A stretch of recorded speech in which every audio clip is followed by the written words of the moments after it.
दोस्तों किसी भी तरीके के मैट्रिमोनियल डिस्प्यूट में दोस्तों शादी के कई सालों बाद अगर पत्नी मुकदमे दर्ज करा देती है पति पर, सास ससुर पर, ससुराल पर, दोस्तों ये सुप्रीम कोर्ट का एक बड़ा जजमेंट आया है दोस्तों। अगर कुछ भी ऐसा है तो ये जजमेंट आप लोगों के लिए दोस्तों पूरा मामला समझते हैं, जजमेंट समझते हैं कि अगर ऐसा कुछ भी आपके साथ में हो रहा तो आप उससे कैसे बाहर निकल सकते हैं। दोस्तों जय हिंद, नमस्कार, मैं एडवोकेट आशीष मिश्रा। लाइक कर दीजिएगा, शेयर कर दीजिएगा, सब्सक्राइब कर दीजिएगा ताकि ये इन्फॉर्मेशन और लोगों को मिल सके। दोस्तों अगर जजमेंट की कॉपी चाहिए होगा कमेंट कीजिएगा, आपको मिल जाएगी। दोस्तों अभी दोस्तों ससुर और सास के खिलाफ आईपीसी की धारा 498A के तहत जो दर्ज मामला था उसको खारिज करते हुए सुप्रीम कोर्ट ने हाल ही में ये कहा है दोस्तों कि हाई कोर्ट को जो सीआरपीसी की धारा 482 है, जो नए कानून में भारतीय नागरिक सुरक्षा संहिता की धारा 528 के तहत दोस्तों पति के रिश्तेदारों की जो रिक्वेस्ट है, जो प्रार्थना है पर विचार करते समय तो शिकायत के पीछे दुर्भावना की संभावना की जांच करनी चाहिए। दोस्तों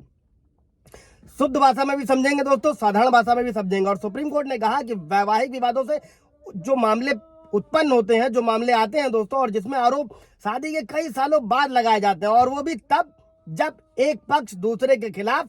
तलाक की कार्रवाई शुरू करता है दोस्तों। और ऐसे वैवाहिक मामलों में हाईकोर्ट को आरोपों की गंभीरता से नहीं लेना चाहिए, और जब वे शादी के कई सालों बाद लगाए जाते हैं, और खासकर तब जब किसी पक्ष द्वारा तलाक की याचिका दायर करी गई है। दोस्तों होता क्या है, पति ने याचिका दायर करी तलाक की, इधर पत्नी ने जो है काउंटर केस सारे फाइल करा दिए। दोस्तों संक्षेप में मामला समझते हैं, जजमेंट समझते हैं। दोस्तों कोर्ट ऐसे मामलों पर विचार कर रहा था जिसमें शिकायतकर्ता पत्नी के पति, ससुर और सास के खिलाफ आईपीसी की धारा 498A 411 के तहत जो है एफआईआर रद्द करने के लिए गुजरात हाईकोर्ट का दरवाजा खटखटाया था दोस्तों पति के घर वालों ने। और हालांकि हाईकोर्ट ने उनकी याचिका खारिज कर दी, और जो अपील करता था यानी पति और पत्नी के बीच जो शादी थी वो 2005 में हुई थी, और पति द्वारा जो है तलाक दायर किया गया दोस्तों, और तलाक के समन जो है और तामील जो है किया गया दोस्तों। उसके बाद में पत्नी ने उसके पति के खिलाफ और माता पिता के खिलाफ जो है एफआईआर दर्ज करा दी, और आपराधिक कार्रवाई रद्द करने की मांग करते हुए जो है ससुराल वालों ने जो है हाईकोर्ट का रुख किया, और उन्होंने तर्क दिया कि एफआईआर जो है वो तलाक की कार्रवाई का प्रतिकार है, मतलब उसके बदले में किया गया है,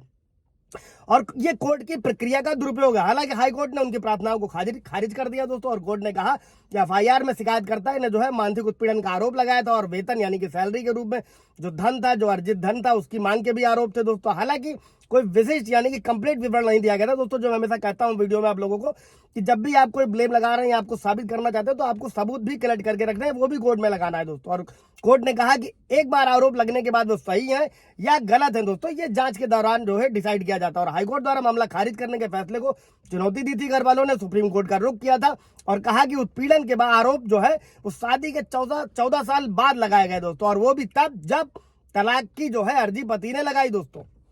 और इसमें क्या था, तलाक के मामले में जो शिकायत करता था उसने समन भेजा इधर, और इधर 3 दिन बाद जो है एफआईआर दर्ज करा दी गई दोस्तों।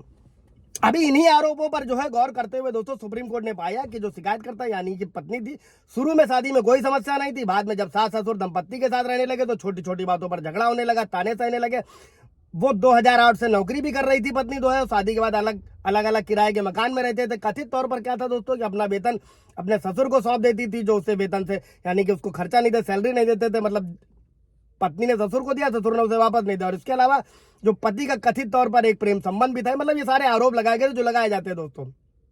जिसके कारण पत्नी को शारीरिक और मानसिक जो है सहना पड़ रहा था दोस्तों। और इसीलिए उसने तलाक की याचिका दायर करी, और रिकॉर्ड पति ने जो है तलाक की याचिका दायर करी थी, और रिकॉर्ड के आधार पर कोर्ट ने यह पाया कि जिस समय एफआईआर दर्ज करी गई थी दोस्तों, उस समय जो शिकायत करता था अपने माता पिता के साथ रह रही थी, यानी कि पत्नी माता पिता के साथ रह रही थी। दहेज की मांग का भी कोई विशेष आरोप नहीं था, और माता पिता के खिलाफ आरोप ताने मारना और बच्चों की हिरासत से संबंधित मुद्दे थे जो भी बहुत सीमित थे दोस्तों, जिसमें कई सारे कोर्ट्स के भी जजमेंट है। और कोर्ट ने कहा कि यहाँ जो छोटे मोटे ताने होते हैं वो रोजमर्रा की जिंदगी का हिस्सा है, जिन्हें परिवार की खुशी के लिए आमतौर पर नजरअंदाज कर दिया जाता है दोस्तों। इसीलिए ये जजमेंट दिया गया, मामला केवल पति के खिलाफ ही आगे बढ़े दोस्तों इसमें, और क्योंकि उसके खिलाफ शारीरिक और मानसिक यातना के आरोप थे, यानी कि 498 है, और इसमें माता पिता ससुर के खिलाफ जो है आपराधिक कार्रवाई को रद्द कर दिया गया दोस्तों। केस टाइटल था कमल और अन्य बनाम गुजरात राज्य और अन्य। दोस्तों